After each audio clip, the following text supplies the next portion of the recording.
So at the conceptual level, what we have here is we have a church offering safe haven in Kentucky for protesters. Okay, so right out of the gate, my reaction is the church being there, not speaking out politically, allowing people who are hurting and grieving in their community to come in the doors and have a safe place. But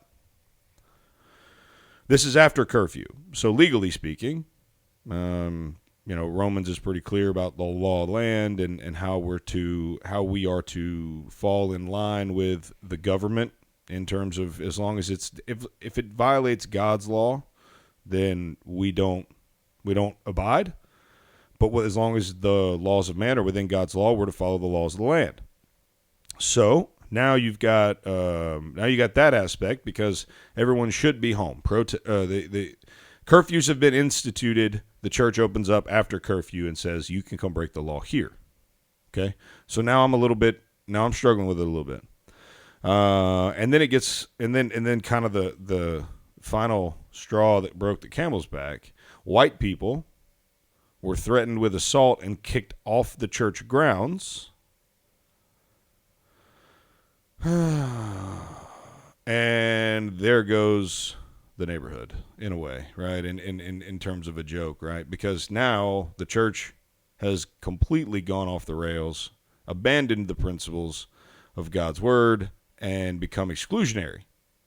So it was outside forces that were assaulting them, but the church didn't respond. Is that what happened? Yeah, it's what it appears to be. Yes. Okay. And so again, I love the heart of this church. I do. I really do. Because churches don't understand. They try to stay non-political or be overly political. And the problem with that is your congregants might not, those sheep that are following you, pastor, may not all be the same persuasion of party, if you will, right, in terms of who they vote for. And let me tell you something. Anybody who's out here saying if you're a Christian and you vote Democrat, you're not a Christian anymore, I'd love to have that conversation with somebody if they can bring any biblical context to that word fight, if you will.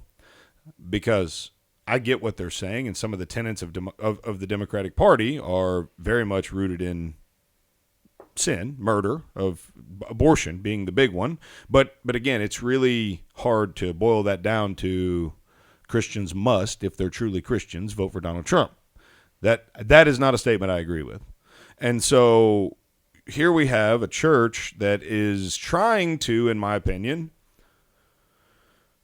be a place of change and love, and churches have this responsibility. I think they miss the boat on this very often, but they have this responsibility, or this right, this opportunity really, to bring the community, the broken, hurting community, into their buildings and foster conversation between dissenting parties, between angry people, and truly be counselors of healing, right? Be a moderator of a healing discussion, of positive, Christ-centered discussion of grace and love and all the things that Jesus died on, sent his son up for.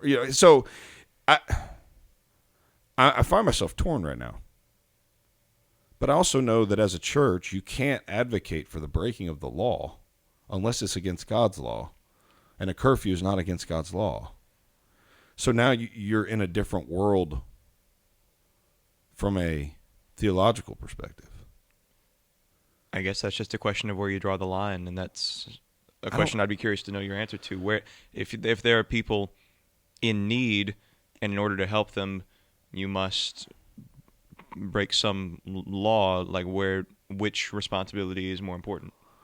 I think that's a question that has multiple layers, and I think it's a question that doesn't apply here, because this is not about people in need of help in that moment. In terms of like when I hear what you're saying, I'm thinking of the orphans and the widows. I'm thinking of the sojourner. I'm thinking of immigrants. Whoa, that's uncomfortable. Hey, by the way, Jesus wasn't a white Republican. So that's uncomfortable for a lot of people here in the South, but that's the truth. And so I'm thinking about that person. I'm thinking about how do we help the single mother with the abusive ex-husband if we have to go and help that person. I mean, if we're giving to physical and spiritual needs that are not being met and we have to go to extremes or lengths to do that, that's one conversation. But what we're talking about here is taking our church cafeteria or church gym or church sanctuary and opening it up to the community in a forum type of way, saying, hey, community, come here.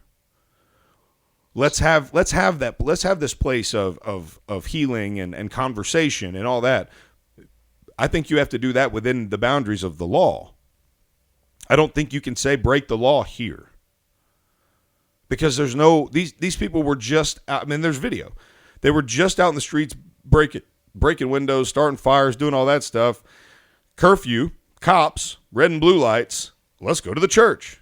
So the only real quote-unquote help you're giving in this moment is safe harbor for lawbreakers from the law.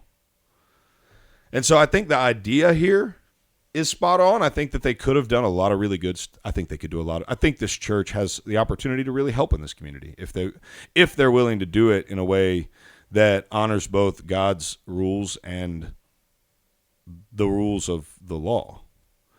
But it doesn't appear as though they're willing to do that. And then to kick the white people out or allow it to be done. Don't let me sit here and say that the church did that. That's not what I'm trying to say. I don't think. That's not what the story leads me to believe. I'll put it that way. It doesn't say. I think if the church or a member of the church did that, it would say so explicitly in this article. I don't think it would leave that to ambiguity. So I don't know. I don't know. But to answer your question, I don't know that there are situations where we as a Christian are called to sin in order to do good. So your question about how far would you go if you had to break the law to help someone out, I don't think that we as Christians will be called by God to sin ever. Does that make sense? So God's not going to ask us to do something that goes against, that separates us from him in order to help. Now, we as people will justify what we're doing. It's like we talked about the other day. I think perfect example. When your ministry becomes your idol. When your ministry becomes your sin in a way. When it becomes, and people do it unintentionally and for all the right reasons. And it's something that is absolutely something you work through. And it's not, it doesn't make you a bad person, doesn't make you a bad Christian. But oftentimes you put yourself in a situation where you're pursuing him so hard that you think in order to do that well, you must pursue this harder than you're pursuing him. And that's the core of it, right? Is when you pursue something other than God more, when you desire it more, when you want it more, that's what creates that situation in a lot of ways. And so I don't think that you'll ever be put in a position to sin to fulfill God's word or God's will. I don't think that's an option. I don't think that happens. I could be wrong. I've been wrong once, but it wasn't a Friday. No, that'd be a really interesting conversation if we were to bring somebody like Sean DeMars or somebody back in here. That'd be a conversation. Yeah, I've tried to get Sean DeMars to join us. He's not a morning guy. Really? Not a morning guy at all. So he and Russell Berger have started really ramping up the Defend and Confirm podcast. It's a really good podcast. If you're interested in social critical theory and really God's standards on a lot of things, it's really, really, really good podcast. So go check those guys out. Sean DeMars and Russell Berger, obviously of American Gospel, that group of films. If you've not seen those, you definitely need to go check it out.